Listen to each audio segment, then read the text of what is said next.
Jalaluddin Rumi, Le livre du dedans, chapitre 40. Jauhar, page du sultan, demanda: durant la vie, on apprend à quelqu'un 5 fois la prière des agonisants, talqin.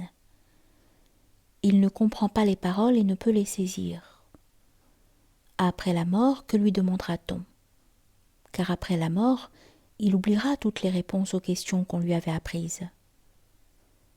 Je lui répondis: quand il oubliera ce qu'il a appris, il sera nécessairement pur et digne des questions qu'il ignorait. Depuis que tu m'entends parler, tu acceptes certains des mots que tu as déjà entendus et acceptés. Tu acceptes à moitié certains autres, et tu refuses d'autres encore. Quelqu'un entend-il ce refus, cette acceptation et cette discussion intérieure? Là, il n'y a aucun instrument, bien que tu aies des oreilles, aucun cri ne parvient à tes oreilles. Si tu cherches dans ton fort intérieur, tu ne trouves aucun orateur. En venant nous voir, tu nous demandes, sans palais et sans langue, que nous te montrions une voie et que nous t'expliquions plus clairement ce que nous avons montré. En nous asseyant avec toi, silencieux ou non, nous répondons à tes questions intérieures. Quand tu vas d'ici chez le sultan, tu te soumets à la demande et à la réponse du roi.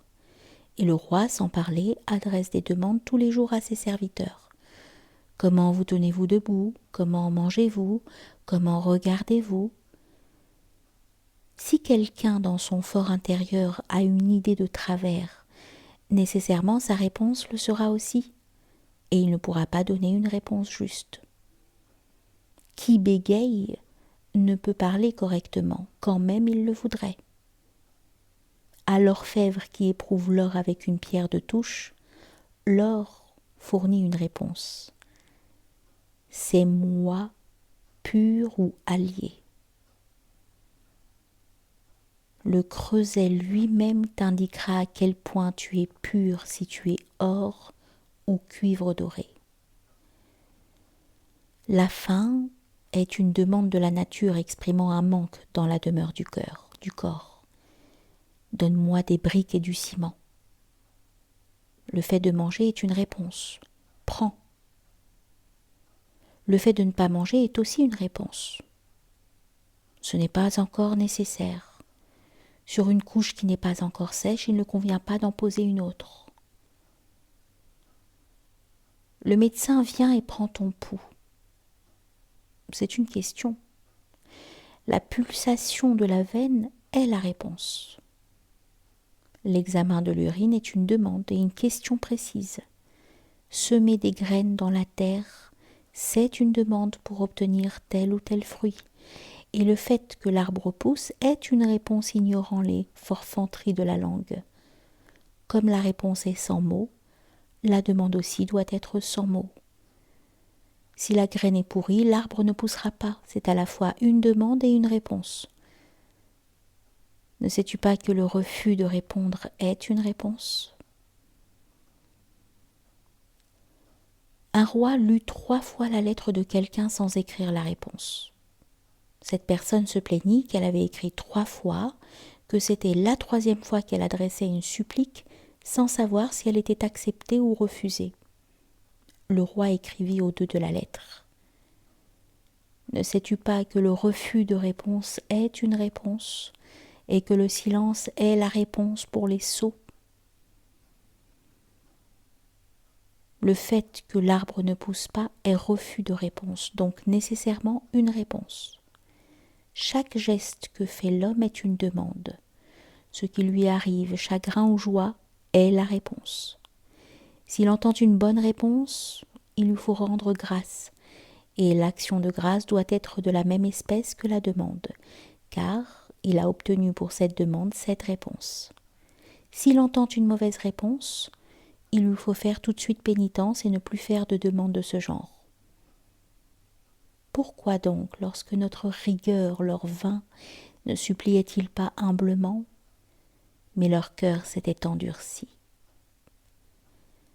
Ils n'ont pas compris que la réponse était conforme à leur demande. Et Satan enjolivait à leurs yeux ce qu'ils faisaient. Dès qu'ils apercevaient la réponse à leur demande, ils disaient « Cette vilaine réponse n'est pas digne de cette demande. » Ils ne savaient pas que la fumée émane du bois qui brûle et non du feu. Plus le bois est sec, moins il y a de fumée. Tu as confié une roseraie à un jardinier. S'il vient de là une mauvaise odeur, accuse le jardinier et non la roseraie. Quelqu'un dit « Pourquoi as-tu tué ta mère ?» L'autre répondit « J'ai vu quelque chose qui n'était pas convenable. » Il lui dit « Tu devais tuer l'homme étranger ?» Il répondit « Alors j'aurais dû tuer chaque jour un autre homme. » Quoi qu'il t'arrive, éduque ta propre âme charnelle pour ne pas lutter chaque jour avec quelqu'un. Si on dit « tout vient de Dieu », nous répondons « alors réprimander sa propre âme, nefs, et laisser le monde en paix proviennent aussi nécessairement de Dieu. » Comme de quelqu'un qui faisait tomber les fruits d'un abricotier et les mangeait. Le propriétaire du jardin lui dit « Ne crains-tu pas Dieu ?» Il répondit « Pourquoi aurais-je peur ? L'arbre appartient à Dieu et je suis la créature de Dieu.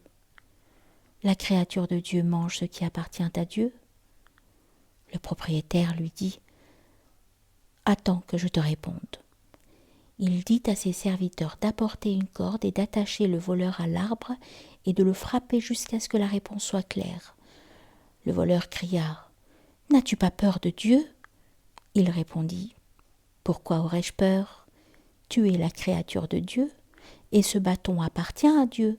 Je bats avec le bâton de Dieu la créature de Dieu. » En résumé, le monde est comme une montagne. Ce que tu dis de bien ou de mal, tu en entends l'écho. Si tu penses « j'ai dit quelque chose de bien et la montagne a répondu quelque chose de vilain », c'est impossible. Il est impossible que le rossignol chante dans la montagne et qu'on entende le cri de la corneille. Ou si tu entends le cri de l'âne, sois sûr que tu as imité le cri de l'âne. Chante bien quand tu arrives à la montagne. Pourquoi pousses-tu dans la montagne le cri de l'âne ? La coupole azurée du ciel renvoie bien ton écho.